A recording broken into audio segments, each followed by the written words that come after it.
Most people are not failing because they are unintelligent. They are failing because they are predictable, mentally lazy, and emotionally easy to manipulate. In a world where attention is weaponized, information is distorted, and confidence is often fake, being smart is no longer enough. You must become dangerously smart. The kind of person who sees patterns others miss, who thinks before reacting, who cannot be easily influenced, pressured, or controlled. This audiobook is not about sounding intelligent. It is about building a mind that wins, in decisions, in strategy, and in life. Chapter 1. Stop consuming, start processing. Most people think they are getting smarter because they are consuming more information. Podcasts, audiobooks, videos, articles, opinions stacked on opinions. It feels productive, it feels responsible. But it's a lie. Information consumption is not intelligence. It is comfort.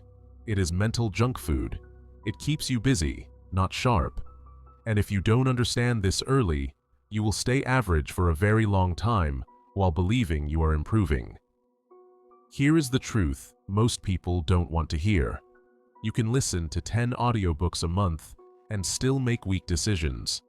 You can follow every smart creator and still think like the crowd. You can repeat intelligent ideas and still live a careless life.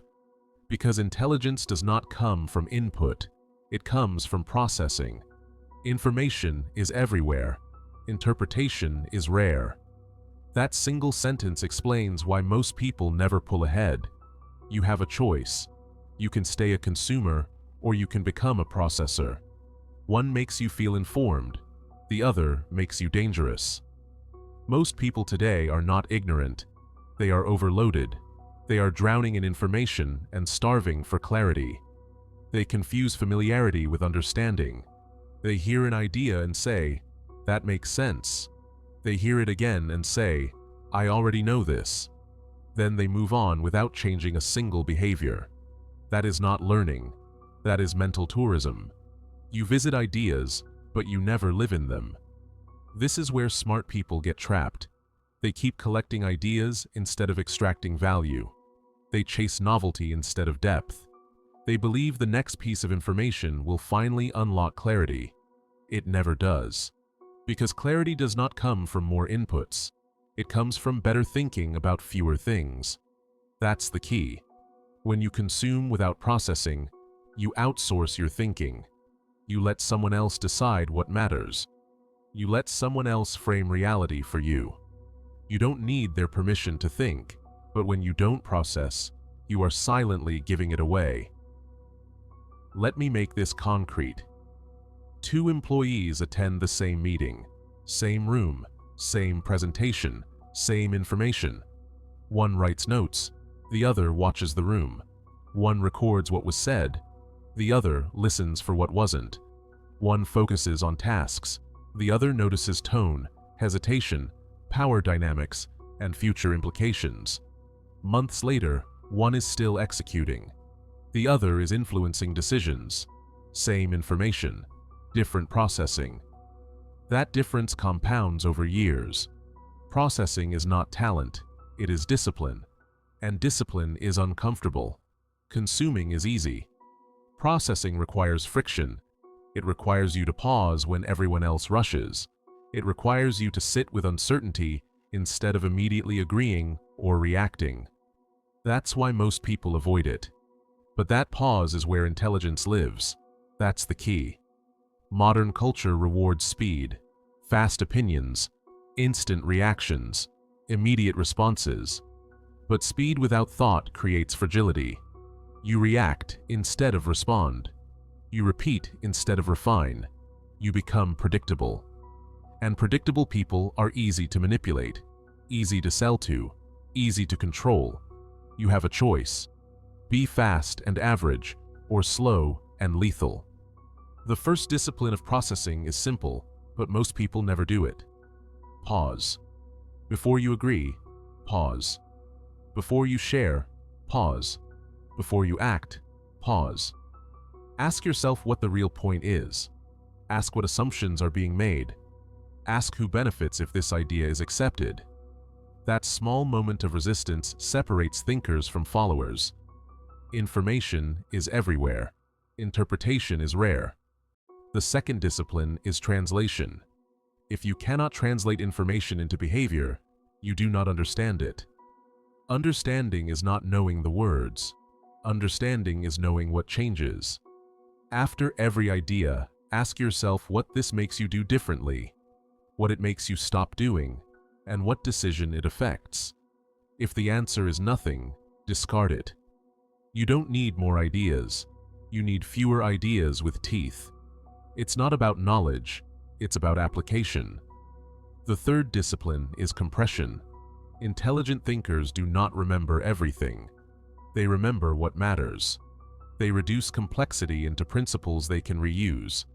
They don't memorize explanations. They extract rules. They don't collect examples. They identify patterns. Compression turns information into tools. Ask yourself what repeats, what survives different situations, and what actually predicts outcomes. That's the key. Repetition without thought is useless. Hearing the same idea over and over without deeper questioning changes nothing. But deliberate repetition builds intelligence. Each time you revisit an idea, you remove another layer. You ask better questions. You see it from a higher level. That's why the same idea can hit differently at different stages of your life. Your processing improves. And when processing improves, judgment improves. One of the clearest signs of weak processing is borrowed opinions. People repeat language they didn't earn. They defend ideas they never examined. They adopt positions because they sound smart, not because they are useful. If you cannot explain an idea in your own words, you don't own it. If you cannot argue against it, you don't understand it. If you cannot apply it, it's decoration. You don't need their permission to think for yourself, but you do need discipline. Here's something most people don't expect. Processing makes you calmer. When you process information, you stop feeling overwhelmed. You stop reacting emotionally. You stop chasing every signal. Clarity creates calm. Calm creates power. That's why strategic people seem unshaken. They already ran the scenarios. They already thought it through. They don't panic because they already processed. That's the key. The world is loud. Most of it is noise. Processing is how you separate signal from distraction. If information does not help you decide, it is noise. If it does not change behavior, it is noise. If it does not compound over time, it is noise. You have a choice. Let noise drain you, or let signal sharpen you. This is not theory. This is daily practice. At the end of each day, ask yourself what you learned that actually mattered, what decision you improved, and what mistake you noticed earlier than before. Write it down, not to remember it, but to clarify it.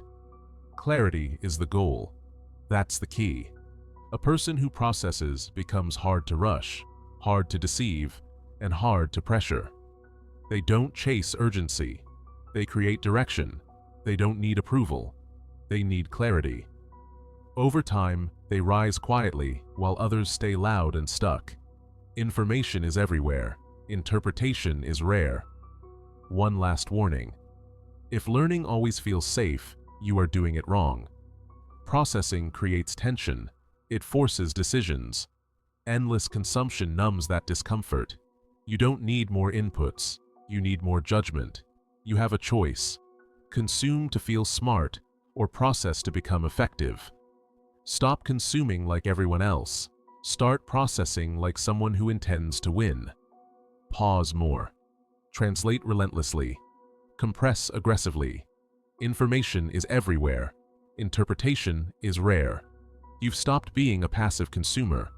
Now it's time to sharpen the next edge. Chapter 2. Train your brain to see patterns.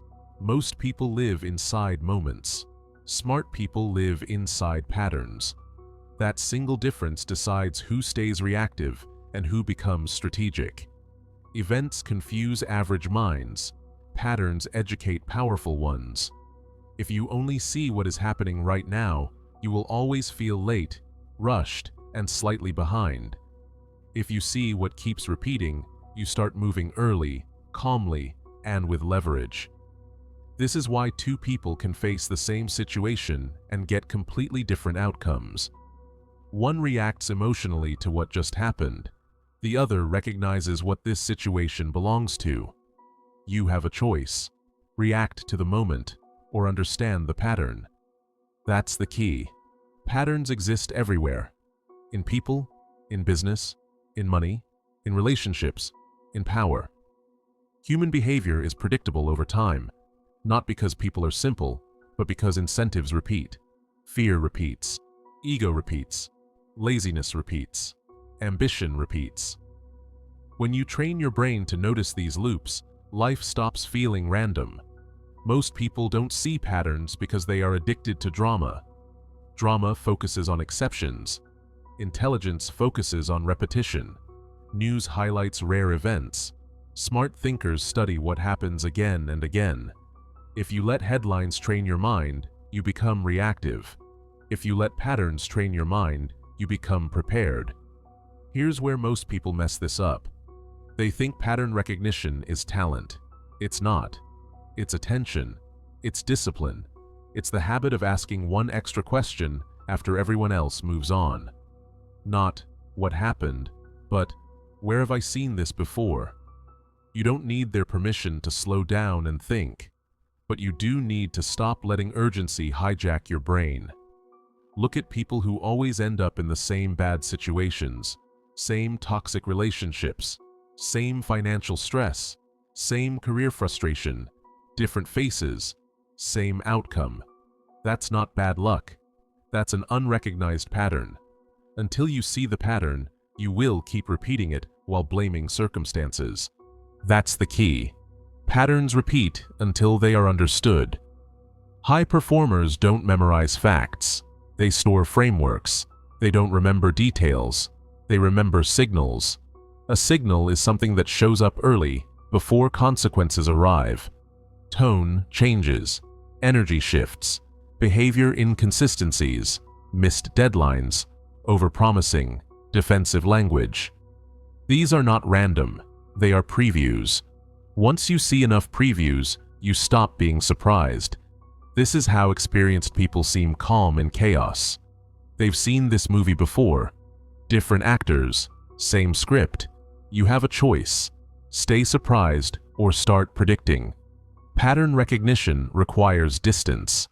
If you are emotionally inside the situation, you will miss it. Emotion narrows perception. Calm expands it. That's why emotional control and intelligence are connected. If you are constantly triggered, your brain cannot zoom out.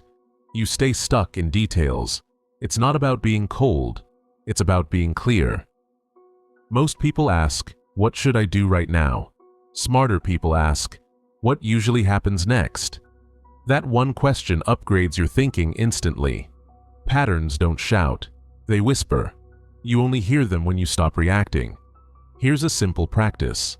After any outcome, good or bad, ask yourself what led to this, not the last step, the early signs, the decisions made weeks or months before, the ignored signals, the rationalizations. Over time, you will start noticing the same early indicators repeating across different situations. That's when life changes. You stop chasing outcomes and start managing inputs. In business, patterns show you which behaviors produce results and which produce excuses. In relationships, patterns show you who is consistent and who is performative. In yourself, patterns show you where you self-sabotage. That part is uncomfortable. Most people avoid it. You won't. You have a choice. Protect your ego or sharpen your awareness. That's the key. Pattern thinkers don't get excited easily. They don't panic easily either, because they don't treat events as isolated. They treat them as data points. One data point means nothing. 5 similar ones mean something. 10 means certainty. This is why discipline matters. You cannot see patterns if your attention is scattered.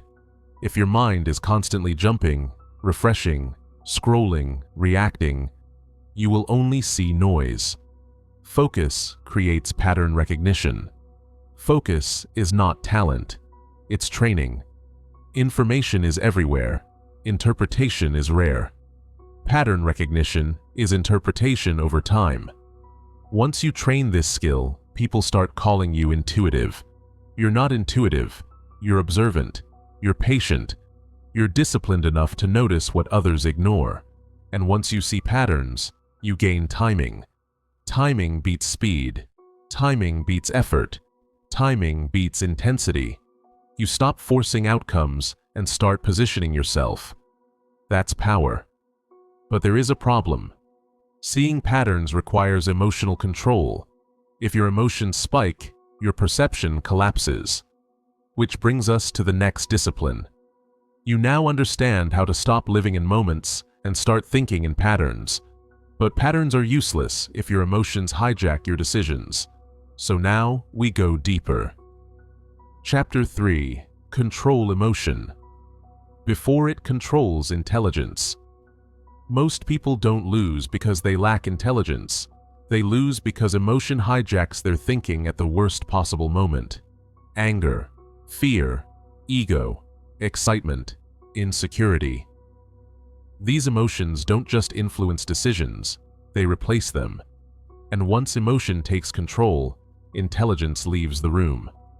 This is why smart people still make dumb moves. Not occasionally, repeatedly.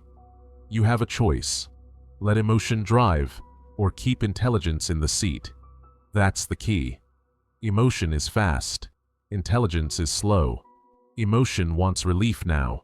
Intelligence wants results later. And in moments of pressure, most people choose relief. They react. They snap. They rush. They prove. They defend. Then they spend years paying for 5 seconds of emotional comfort. It's not about being emotionless. It's about being ungoverned. Uncontrolled emotion narrows perception. When emotion spikes, your brain zooms in. You lose context. You lose patterns. You lose second-order thinking. That's why people say things like, "I don't know what I was thinking." They weren't thinking. They were reacting. That's the danger. Look at arguments, negotiations, career decisions, relationships. The damage almost never comes from lack of information. It comes from emotional leakage, saying too much, acting too fast, committing too early, walking away too late. You don't need their permission to pause, but you do need discipline. Here's the hard truth. If someone can trigger you, they can control you. Not forever, just long enough. And long enough is all it takes to lose leverage. That's the key. Emotion is information, not instruction. Feel it, notice it, but don't obey it blindly. Most people skip that step. They feel something and immediately act on it. That's weakness disguised as honesty. Strong thinkers create a gap between feeling and action. In that gap, intelligence operates. You have a choice. Collapse the gap or expand it. The bigger the gap, the smarter the decision. This is why calm people win under pressure. Not because they don't feel emotion, but because they don't rush to discharge it. They let it pass through without handing it the steering wheel. Think about the last decision you regret. If you're honest, emotion was involved. Fear of missing out, fear of losing face, desire to impress, need to be right, need to be liked. Approval is expensive. Emotion makes you pay up front. That's the key. Most people believe strong emotion means something important is happening. Sometimes it does. Often it just means your ego is threatened. An ego is a terrible advisor. Here's a simple rule. The stronger the emotion, the longer you wait. Delay is not avoidance. Delay is intelligence. When emotion spikes, do nothing irreversible. No messages, no commitments, no decisions. You can always act later. You can't always undo. This alone will save you years. Emotional control is not suppression. Suppression creates pressure. Pressure leaks. Control is observation.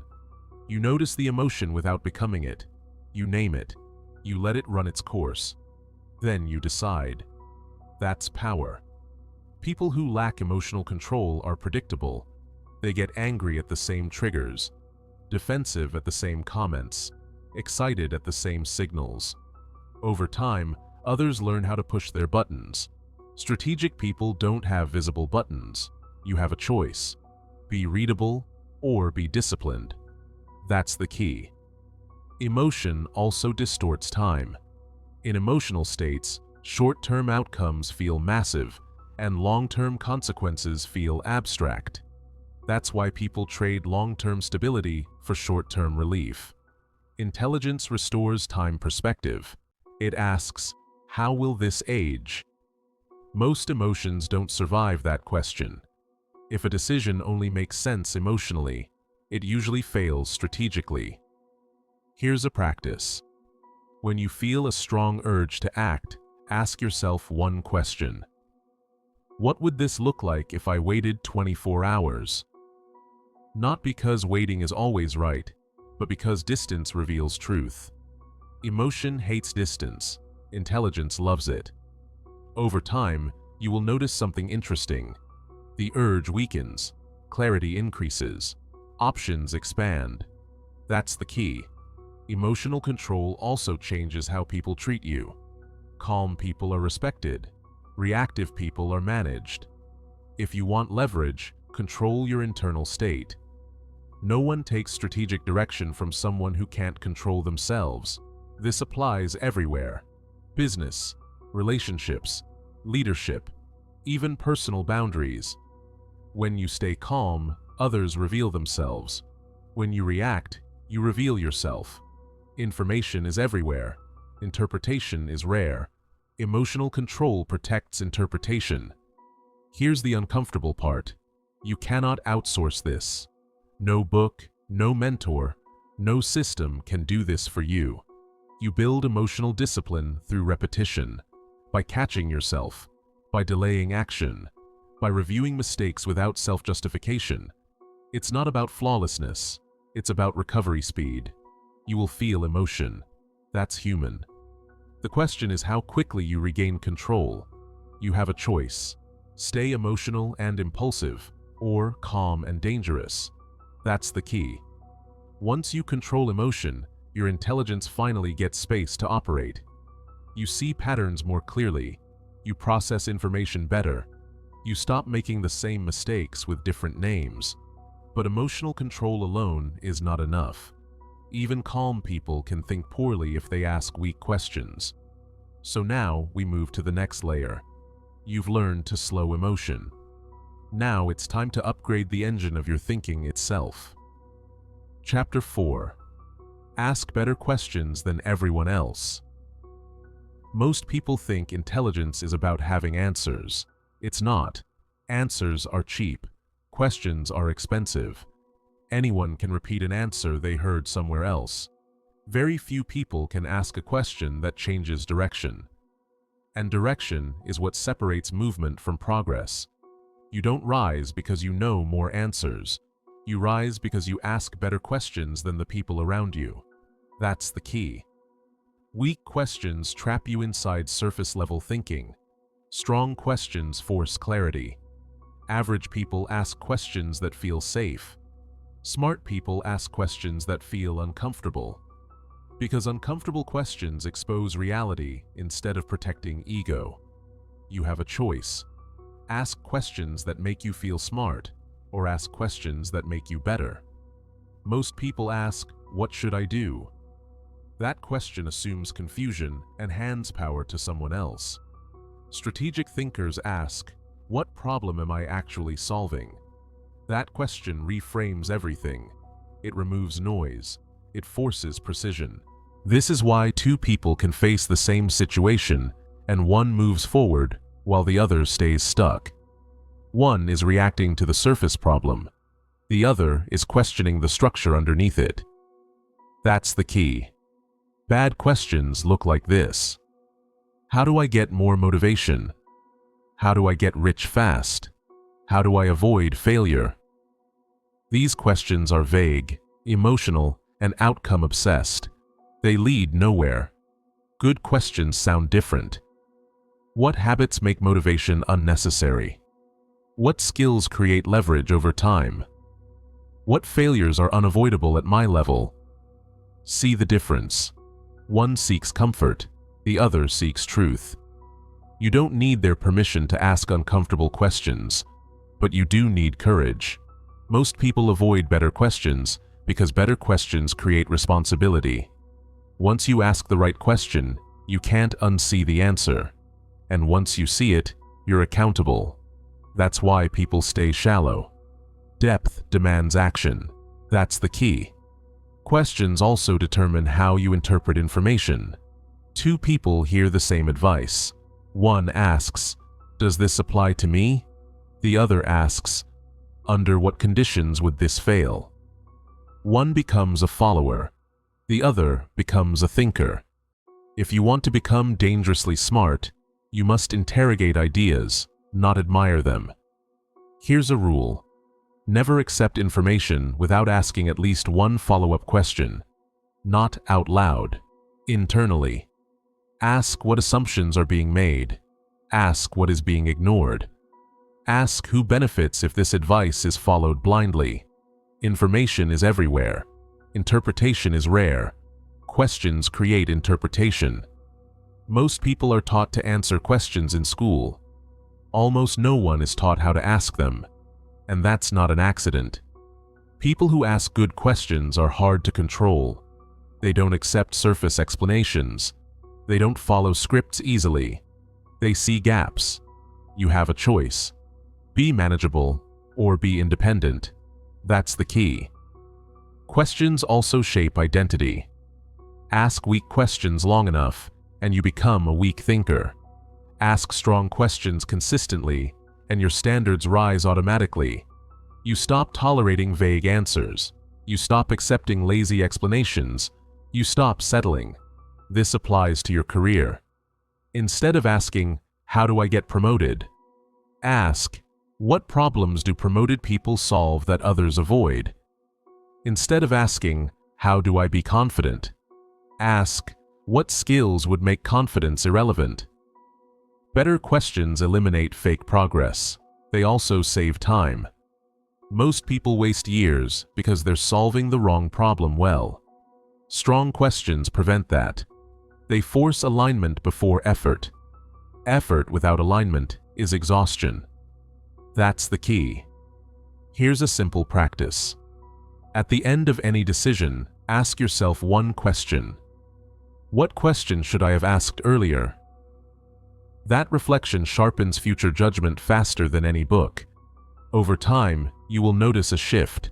Conversations change, you listen differently, you interrupt less, you probe more.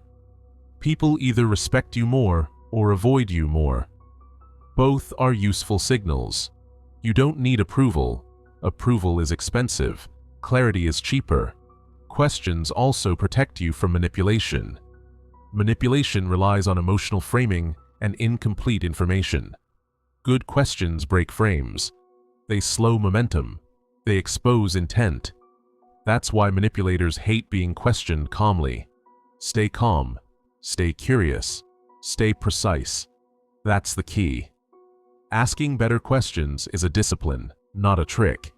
You build it by resisting the urge to answer too quickly, by sitting with uncertainty a little longer, by valuing understanding over speed. You have a choice. Answer fast and stay shallow, or question deeply and gain leverage. Now you understand how questions shape intelligence. But there is another discipline that multiplies this power, one that most people completely misunderstand. You've learned to process. You've learned to see patterns. You've learned to control emotion. You've learned to ask better questions. Now it's time to learn when not to speak at all. Chapter 5. Learn strategic silence. Most people talk too much, not because they have something important to say, but because silence makes them uncomfortable. Silence feels like weakness to insecure minds. In reality, silence is leverage. It creates space. It reveals information. It shifts power. If you don't understand this, you will keep giving away advantage without realizing it. You have a choice. Fill silence or use it. That's the key. Talking is easy. Silence requires control. When you speak, you reveal your position, your priorities, your emotions, your limits. When you stay silent, others do the work for you. They explain, they justify, they overextend. Most people can't tolerate empty space, so they rush to fill it. That rush exposes them. Strategic silence is not passive, it is active restraint. It is choosing not to react immediately. It is choosing not to explain when explanation is unnecessary. It is choosing not to correct every misunderstanding. Power is not in being heard. Power is in being measured. Most people believe that if they don't speak, they will be ignored. The opposite is usually true. Calm silence makes people lean in. They start watching you. They start projecting. They start revealing intent. Information flows toward the quiet person, not away from them. Information is everywhere. Interpretation is rare. Silence protects interpretation. Look at negotiations. The person who speaks first often gives away leverage. The person who speaks last shapes the outcome. This isn't manipulation, it's discipline. When you rush to respond, you anchor yourself. When you wait, you let others anchor themselves. You don't need their permission to pause, but you do need to stop fearing silence. That's the key. Silence also protects you from self-sabotage. Most regret comes from saying too much, too fast, in emotional moments. Over-explaining, over-promising, over-defending. Silence creates a buffer between emotion and consequence. It gives intelligence time to catch up. You have a choice. Vent now and regret later, or stay quiet and stay in control. Strategic silence does not mean disappearing. It means speaking with intent. When you speak less, your words carry weight. People listen because they know you don't talk casually. Scarcity increases value. This applies to words the same way it applies to everything else. That's the key. Many people think silence means agreement. It doesn't. Silence means observation. You don't have to correct every false assumption immediately. Sometimes letting someone reveal their full position gives you better leverage later. This is especially true in conflict. Reacting quickly feels strong, but it's usually weak. Calm silence forces the other person to keep talking. And the longer they talk, the more they reveal. You don't need approval. Approval is expensive. Silence is cheaper. Strategic silence also filters people. Impulsive people get uncomfortable around it. Manipulative people get frustrated by it. Secure people respect it. Silence exposes character without confrontation. You have a choice. Be noisy and predictable, or quiet and unreadable. That's the key. In leadership, silence signals confidence. Leaders who speak constantly look unsure. Leaders who pause before responding look deliberate. The room adjusts to them, not the other way around. If you want authority, slow your speech. Reduce unnecessary words. Let pauses do the work. Silence is also a thinking tool. When you stop talking, you start hearing. You notice inconsistencies. You pick up subtext. You see patterns. Noise blocks awareness. Quiet sharpens it. Information is everywhere. Interpretation is rare. Silence creates interpretation. Here's a simple practice. The next time you feel the urge to explain yourself, don't. Wait. See what happens. Most of the time, nothing bad happens. Sometimes something useful does. That feedback rewires your behavior. Another practice. In conversations, respond with fewer words than expected. Not to be cold, to be clear. Clarity does not require volume. You have a choice. Talk to manage anxiety. or stay silent to gather intelligence. That's the key. Silence also protects long-term reputation. Words can't be taken back. Silence leaves options open. People remember emotional outbursts. They forget quiet restraint. If you care about leverage over time, protect your words. This discipline is difficult because it goes against instinct. Instinct wants to defend, explain, prove. Strategic thinking wants to wait, observe, decide. Once you master silence, you stop being rushed by others. Deadlines lose their power. Pressure loses its grip. You move on your terms. But silence alone is not enough. Knowing when not to speak is powerful. Knowing how to think repeatedly across situations is what creates consistency. You've learned when to pause externally. Now it's time to build internal systems that guide decisions again and again. Chapter 6. Build mental models, not random knowledge. Most people collect information the way hoarders collect objects: random, disorganized, emotional. They grab ideas because they sound useful, not because they fit into a system. The result is mental clutter, lots of knowledge, very little clarity. And when pressure hits, clutter collapses. You have a choice: collect facts or build frameworks. That's the key. Mental models are simplified explanations of how things work. They don't make you smarter in theory. They make you consistent in practice. When situations change, models remain useful. Facts expire. Context shifts. Principles endure. This is why experienced people make better decisions with less information. They are not guessing. They are matching patterns to models. They don't ask, "What should I do?"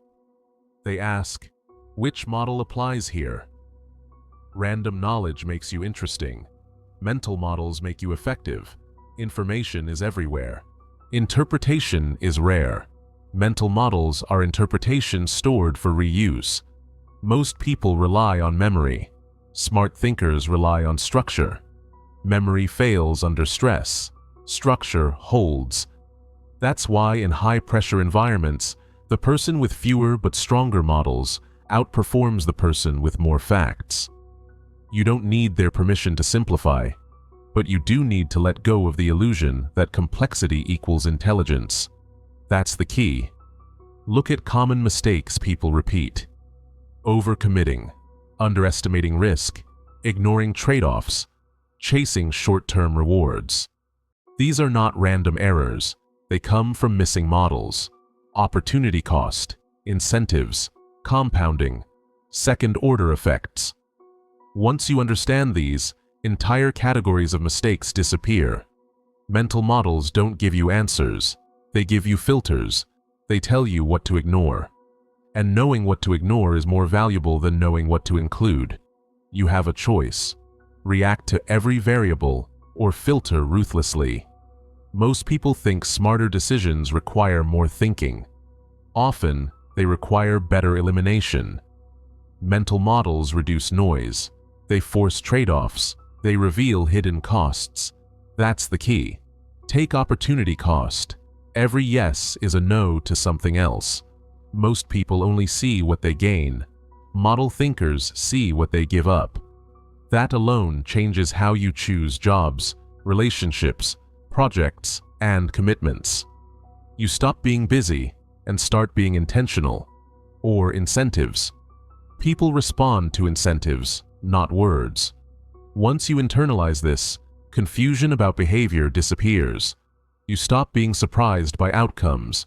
You stop expecting people to act against their own interests. Information is everywhere. Interpretation is rare. Models create interpretation at speed. Here's where people fail. They learn models but never practice applying them. A model unused is decoration. The goal is not to collect models. The goal is to default to them under pressure. This requires repetition. After decisions, ask which model you used or ignored. After mistakes, ask which model would have prevented it. Over time, your thinking becomes structured instead of reactive. You don't need their permission to think in systems, but you do need discipline to build them. That's the key. Mental models also protect you from emotional decisions. When emotion spikes, models ground you. They pull you out of the moment and back into structure. They restore long-term perspective. They turn chaos into categories. This is why calm thinkers rely on models, not feelings. Feelings fluctuate.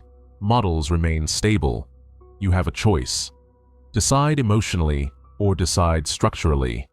Once you build a small set of core models, life simplifies. Decisions speed up. Regret decreases. Confidence increases. Not fake confidence. Earned confidence. The kind that comes from consistency. But even the best models fail if you don't think ahead. Many people understand principles but still act short-sightedly. They win today and lose tomorrow. So now we move to the next discipline. You've learned to structure thinking. Now, it's time to extend it into time. Chapter 7. Predict consequences before acting. Most people think about actions. Smart people think about outcomes. Dangerous thinkers think about consequences. Not just the first result, but the second, the third, and the fourth. This is where most people fail. They choose what feels good now and act surprised later. You have a choice. Chase immediate results or calculate long-term cost. That's the key. First-order thinking asks, what happens if I do this? Second-order thinking asks, and then what? Third-order thinking asks, what does that lead to over time? Most people stop at the first question. That's why their lives feel unstable. Immediate rewards are loud. Long-term consequences are quiet. Intelligence is the ability to hear the quiet part. Information is everywhere. Interpretation is rare. Consequence prediction is interpretation over time. Look at common traps. A high-paying job with no growth. Feels like a win now. Costs years later. A toxic relationship that feels exciting. Feels alive now. Drains stability later. Cutting corners to move faster. Feels efficient now. Creates fragility later. None of these failures are accidental. They come from short time horizons. You don't need their permission to think ahead. But you do need to resist urgency. That's the key. Emotion collapses time. When emotion is high, the future disappears. Everything becomes about now. This is why emotional control and consequence prediction are linked. If you cannot control emotion, you cannot think long-term. Smart people slow down decisions that have long tails. The bigger the impact, the more time they take. They don't rush irreversible choices. They delay until clarity appears. Delay is not indecision. Delay is strategy. You have a choice. Act fast and regret slowly, or think slowly and move decisively. Most people are surprised by consequences because they never simulate outcomes. They don't mentally run the scenario forward.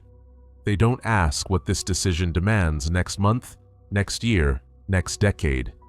Simulation is a skill. You imagine success and ask what it requires. You imagine failure and ask how it unfolds. Over time, your predictions improve. Mistakes decrease. That's the key. Consequence. Thinkers don't just ask what they want. They ask what they are willing to pay. Every outcome has a price. Time, energy, reputation, optionality. If you don't name the price up front, you will resent paying it later. This is why many people quit halfway. They wanted the reward but didn't agree to the cost. You have a choice. Want outcomes or accept prices. Thinking ahead also reveals hidden risks. Risks rarely show up suddenly. They accumulate quietly. Weak signals ignored become strong consequences later. Strategic thinkers look for accumulation, patterns over time, small compromises repeated. Information is everywhere. Interpretation is rare. Consequence prediction reveals risk early. Here's a practice. Before making any major decision, ask yourself one question. If I repeat this choice every year for the next 5 years, where do I end up? That question cuts through emotion instantly.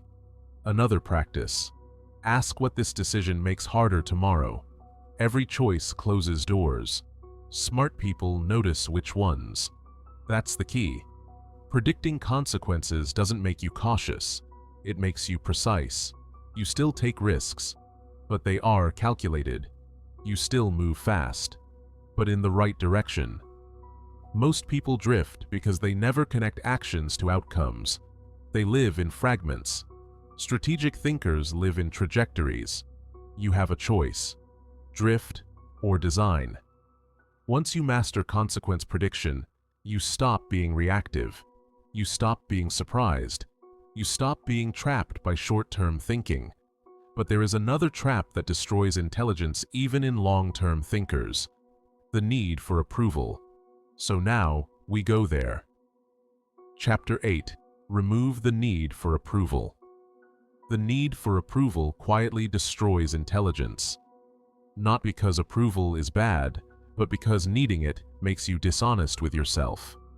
You start shaping decisions around how they will be received instead of whether they are correct. You trade clarity for comfort. And over time, that trade compounds into a smaller life. You have a choice: be liked or be accurate. That's the key. Approval seeking changes behavior in subtle ways. You avoid saying uncomfortable truths. You delay necessary decisions. You soften positions you know are right. You say yes when you should say no, not because you believe it, but because you want acceptance. Approval is expensive. It costs you leverage, respect, and self-trust. You don't need their permission to think clearly, but the need for approval makes you act like you do. Most people don't realize how often approval drives their decisions: career choices, creative direction, relationships, even opinions. They ask, "How will this look?" before they ask, "Is this right?" That order matters. That's the key. Intelligent thinking requires independence. Independence creates friction. Friction creates discomfort. Approval seeking avoids discomfort at the cost of long-term results. This is why safe choices often lead to regret, and hard choices often lead to growth. If you need to be liked, you will be managed. If you don't, you will be respected. Respect is quieter, but more durable. You have a choice: optimize for applause or optimize for outcomes. Approval seeking also kills honesty.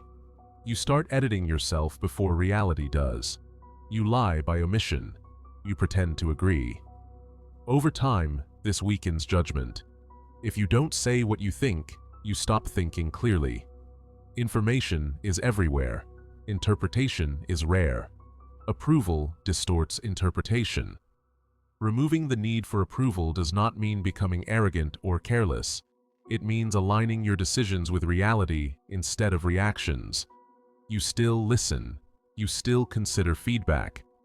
But you don't outsource your standards. That's the key. Here's how you weaken approval's grip.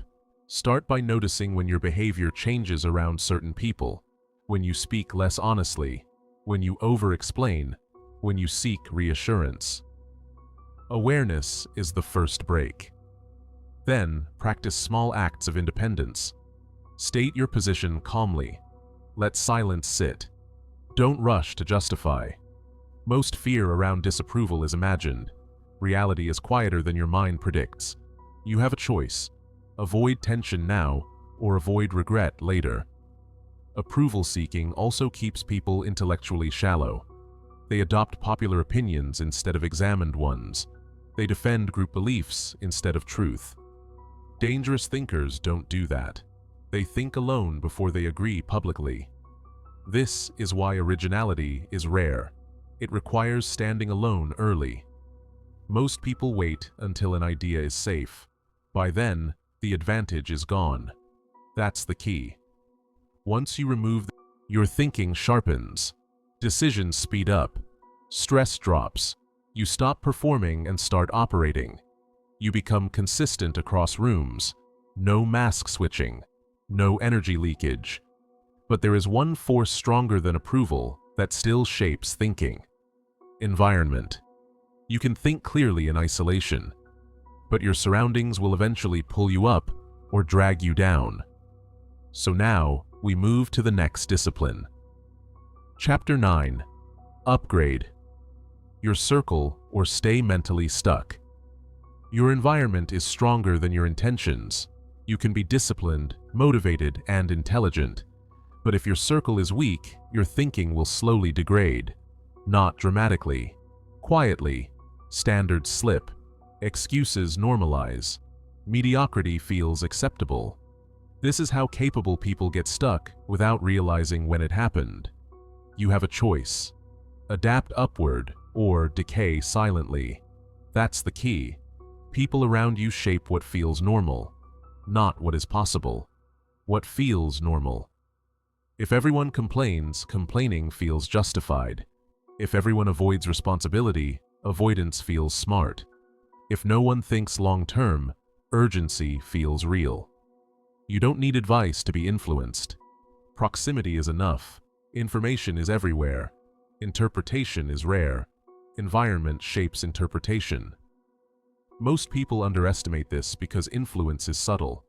No one tells you to lower your standards. They just show you how little effort is acceptable. No one tells you to think smaller.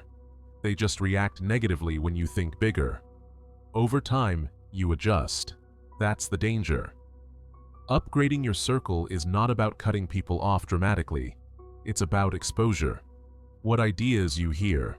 What behavior you see rewarded. What decisions get respected. If your environment does not challenge your thinking, it will eventually limit it. You have a choice. Stay comfortable or stay sharp. High performers don't wait for permission to raise standards.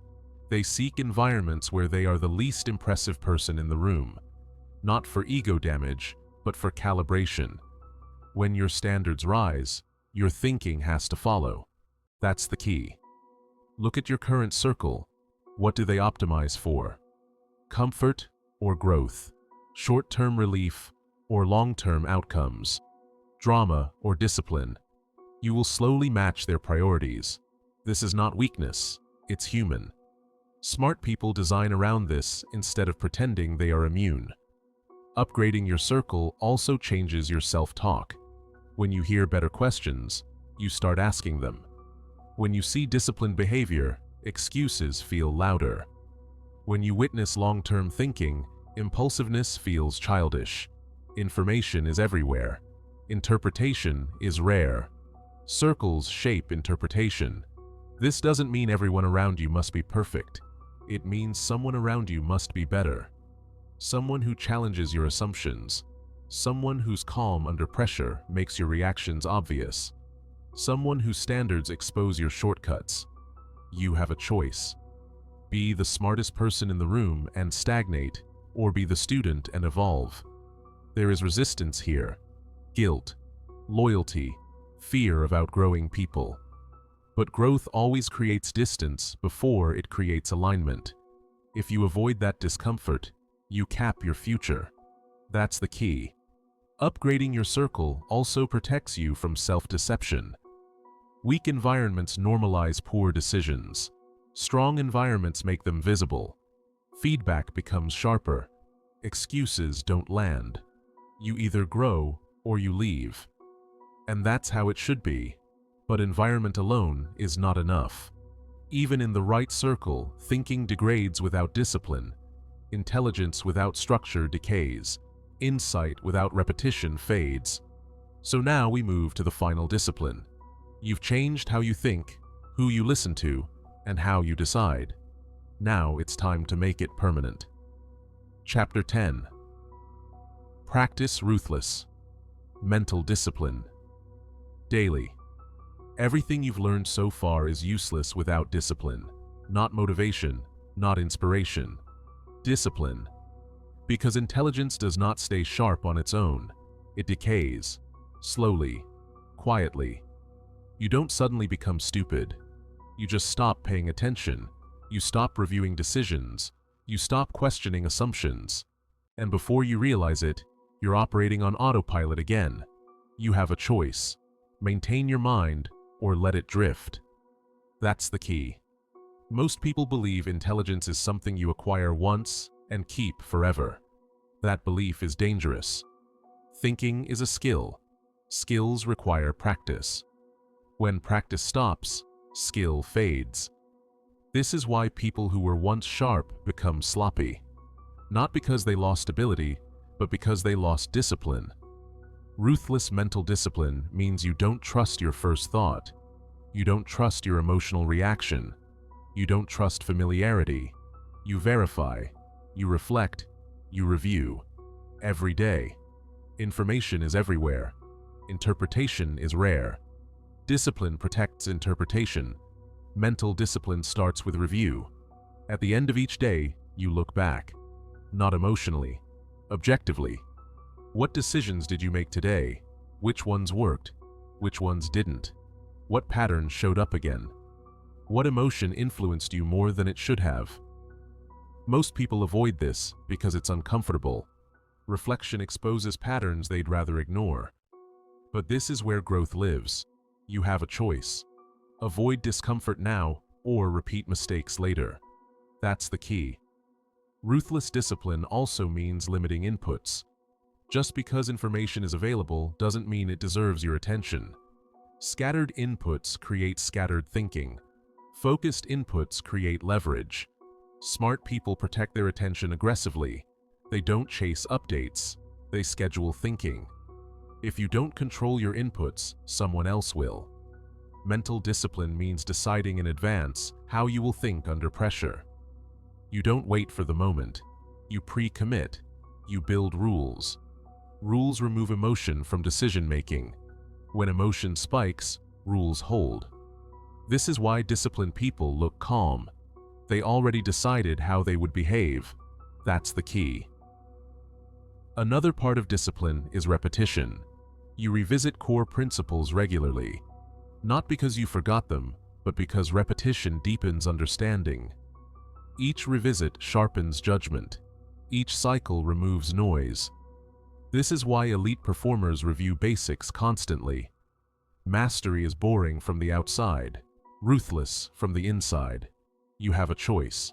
Chase novelty or compound fundamentals. Mental discipline also requires honesty, brutal honesty, about your weaknesses, your blind spots, your recurring failures.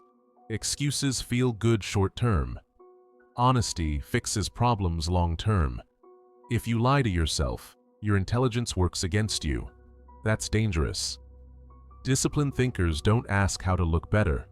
They ask how to be accurate. They don't protect identity. They protect clarity. Information is everywhere. Interpretation is rare. Honesty sharpens interpretation. This discipline must be daily, not intense, consistent. Small reviews, small corrections, small adjustments. Over time, these small acts create a mind that doesn't panic, doesn't drift, and doesn't get easily manipulated. You stop being reactive. You stop being rushed. You stop being confused. That's the result. You now understand what it means to be dangerously smart. You don't consume blindly. You process deeply. You see patterns. You control emotion. You ask better questions. You use silence. You think in models. You predict consequences. You remove the need for approval. You design your environment. And you maintain your mind daily. You have a choice. Let this fade into entertainment or turn it into practice. That's the final key. Dangerously smart people are not louder. They are clearer. They are not faster. They are earlier. They don't win by force. They win by position. And now the responsibility is yours. No more autopilot. No more borrowed thinking. No more unconscious decisions. Think deliberately. Act deliberately. Live deliberately. Because the world doesn't reward potential. It rewards disciplined intelligence. And now you know how to build it. Becoming dangerously smart is not about IQ degrees or sounding impressive in conversations. It is about building habits that make your thinking sharper every single day. You process instead of blindly consuming. You watch patterns instead of reacting to noise. You stay calm when others panic, silent when others overshare, and strategic when others chase short-term comfort. Over time, these small thinking advantages become life-changing advantages, better decisions, stronger opportunities, and influence that cannot be easily replaced. Starting today, commit to one rule. Never allow your mind to operate on autopilot again. Question more. Observe more. Think further ahead than everyone around you. Because the world does not reward the loudest person in the room. It rewards the person who sees what others fail to see and moves before they even realize the game has started.